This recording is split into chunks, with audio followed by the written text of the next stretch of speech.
Welcome to Leicester Fan TV.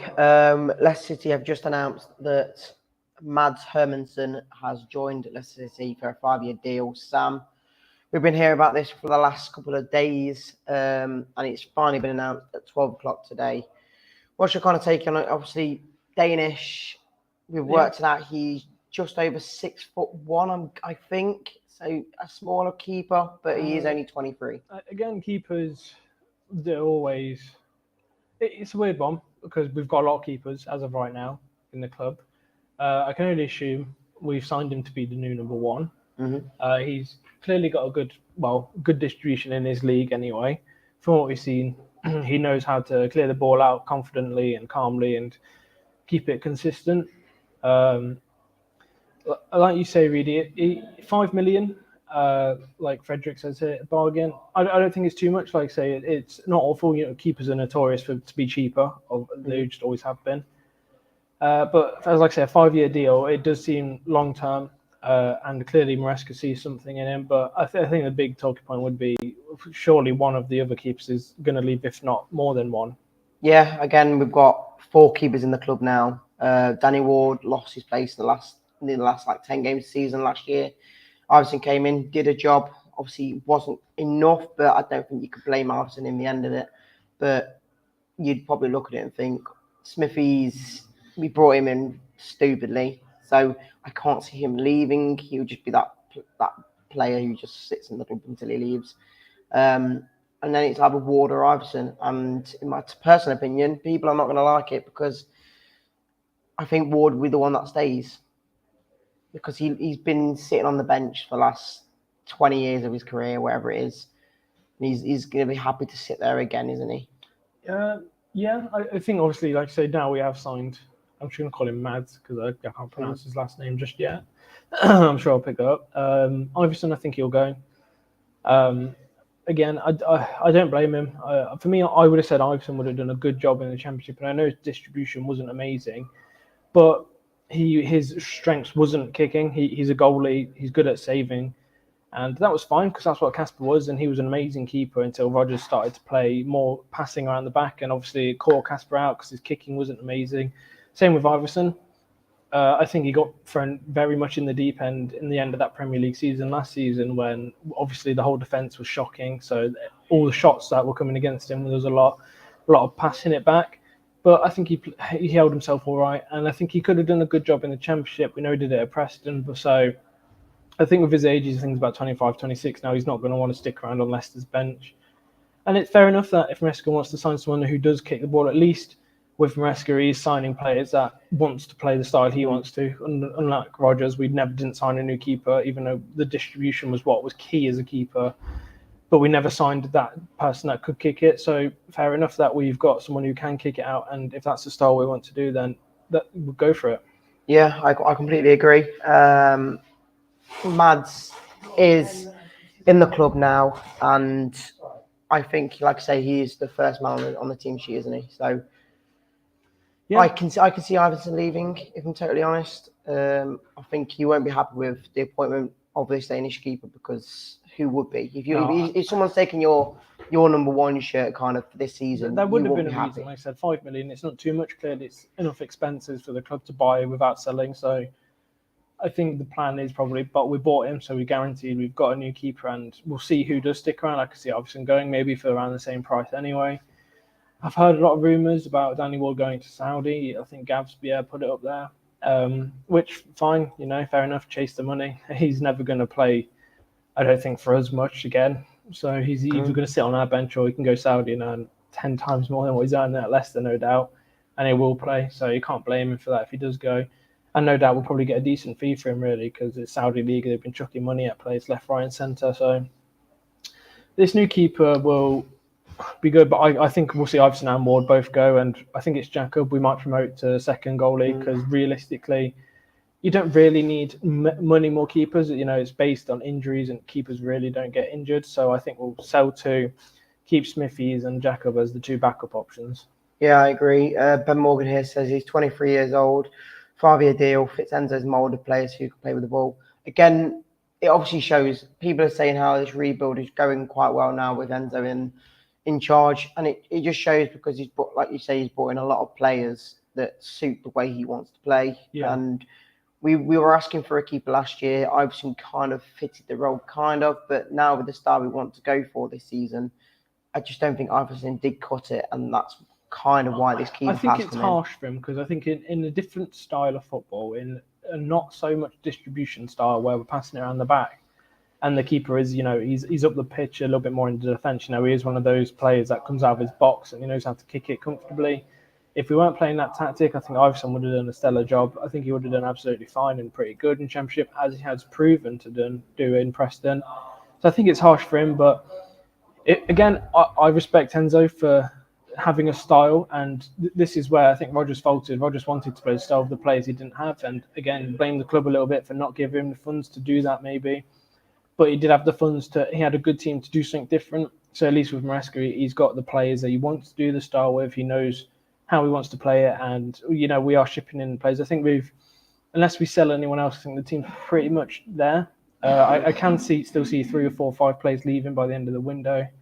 Probably include Nacho, Ward, Iverson, Barnes. I think might still be on his way out. But at the moment, I think it's quite a solid team. I think maybe to strengthen up a little bit more, I would like to see a striker come in, really, because especially if Nacho goes, I'm not 100% sure Daka and Vardy will be able to cut it. I mean, we saw them against Northampton. Both of them were probably not very good, Reedy. Let's be honest, against Northampton. I agree. Again, we need the firing power, and I think for me, Vardy's past it. And the only reason I'm saying that I still have Daka is because he was meant to be his replacement.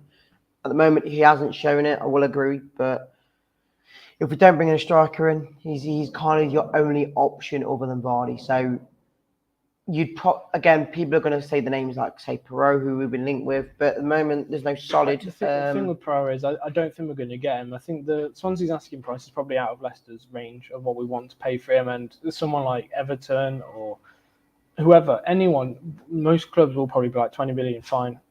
We'll pay that because it's not, especially to a Premier League club, 20 million is not too much, to be honest. But for us, well, we bought Daka for what?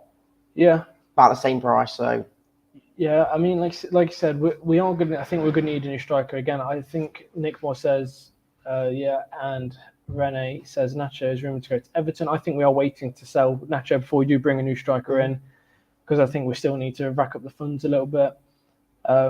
Again, the way we want to play, Reedy, obviously, Mads is going to be great at kicking the ball out. We've seen it, and it's going to be very much passing it through the middle. So I think the lineup we saw towards the end of Northampton with the wing backs, 3 defenders, is the kind of style we will be taking forward. So I think we'll see a little bit more maybe against Spurs at the weekend. I know we're playing tomorrow. I think it's behind closed doors against sister club OH Leuven. We'll see how it goes. But I still think we need a couple more signings before that Coventry game, and especially I think you'll find we'll probably need to sign a new attacking player. Yeah, I think I say now we've got the keeper, and that's what 4th or 5th signing of the summer now. I think maybe if we get one more, I think a lot of fans will be kind of happy enough to be about on 5 signings this summer. I think they'll be happy with that. I'd say Enzo's shown he wants what players he wants, and he's been backed, hasn't he? So I think it is all based on who goes and who stays, because there's no 100% of like. I think I'm surprised there's a lot more players that are still here that I thought a lot more would have gone by now. To be honest with you, obviously Enzo said something to them that you stick around or waiting for the right price. I still think we will sell 3 or 4, but I think it's not as much as I thought we were going to sell when at the start of the season. So, well, maybe people are saying that players are enjoying the way they want to, the way that Enzo wants to play, and that might be a big benefit into some of the players staying, because they might get a bit more. Like say Castagna, he wasn't getting too used on that wide side because he was more defensive than attacking. But the way he wants to play this season, it takes him up the pitch a lot more, and it probably makes it more enjoyable for him to play his football again. The last comments of a few of the day. Barnes guaranteed gone. I wouldn't say guaranteed at the moment. There's no links. I've heard West Ham are pulling out of the race for him because they're not in a desperate need to try and sign someone like Barnes. We need to sign a right back just in case Castagna goes to Fulham. again, I did a show yesterday, and you'll see that we put JJ in that right back role for the replacement, because obviously Ricardo can play there. He'll probably be more in midfield when we go attacking wise. So it all depends on who leaves. Like Sam says, if the striker goes, you would bring a new striker in. If Castagna goes, you probably would bring a new right back in. So it all depends on who goes now. I'm happy with this signing, Mads. Hopefully, would you think he'd be going into these games in pre-season now, playing as the main keeper, or would you still give it tomorrow, to the second? However we play. Well, I don't know how it's going to be monitored tomorrow, because I think it's behind doors game. But I think we'll see him start or feature tomorrow in some way, shape, or form. Obviously, the team gets changed around a lot, but I do think he'll be. I think when we play Spurs and Liverpool in Singapore, I think you'll see pretty much a first starting 11 against those teams to get some consistency and fitness in between the actual starting 11. So I think that's why we're making some quick signings. I believe that's probably why we signed Mads, because we're not in. I know we need to sell keepers first, probably, but we do need to start putting a starting 11 together, really, to start playing. Yeah, and I'll say the last comment they saying that the new keeper is fantastic distribution, and I think it's kind of going back to the younger days of Schmeichel, wasn't it? Because he was brilliant with his distribution when he first started at Leicester, and then it kind of died down. So maybe a brand new Casper has come into the club, Sam. Hopefully, we seem to keep getting the Danish ones, don't we? It always happens, mate. But now that's another Danish to add to the club. Like I say, Vestergaard.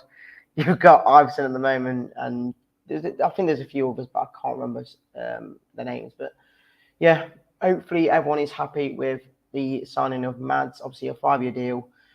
I think £5 million. So again, it's a good price if you keep him for the next few years, get him in the Premier League if we do go up. So I'm glad the signings come in, and hopefully one more before we go to Singapore, I guess. Yeah, hopefully, like I said, again, we're waiting to see who goes and who stays. I think that's the biggest thing now, is we're not tight for money, but we've spent a good chunk of Maddison's money. I think we've probably still got 15 million in the kitty, maybe, to spend on that, depending on how much we had to pay Norwich in the end. But I think we'll probably see a player come in once a player goes out. Again, the transfer window doesn't end when the season starts. You've still got a few weeks left until, after the season starts, still a few weeks. So we could see a different team. We could see Nacho still in the team, be sold in the last couple of weeks, and we bring in a new striker. It's just, I think we are depending now on selling players, because at the moment we don't really need to bring in anyone else with the players we've got. And I know it's a bit of a risky model if a player was to go in the last week of deadline. You're a bit worrying who do you bring in to replace him, but we've got to, I think we just got to switch on a bit now. And it said the games are coming thick and fast. We'll play tomorrow, then we play Spurs, then we're going to play Liverpool, and then a week later we're into Coventry. So it's a quick turnaround, and hopefully the starting 11 against Spurs at least is the starting 11 that we'll be starting against Coventry, and we've got that fully fit team ready. Yeah, I completely agree. Thank you for your comments, guys, and we'll catch you all on the next show if there's any more transfer news. Cheers.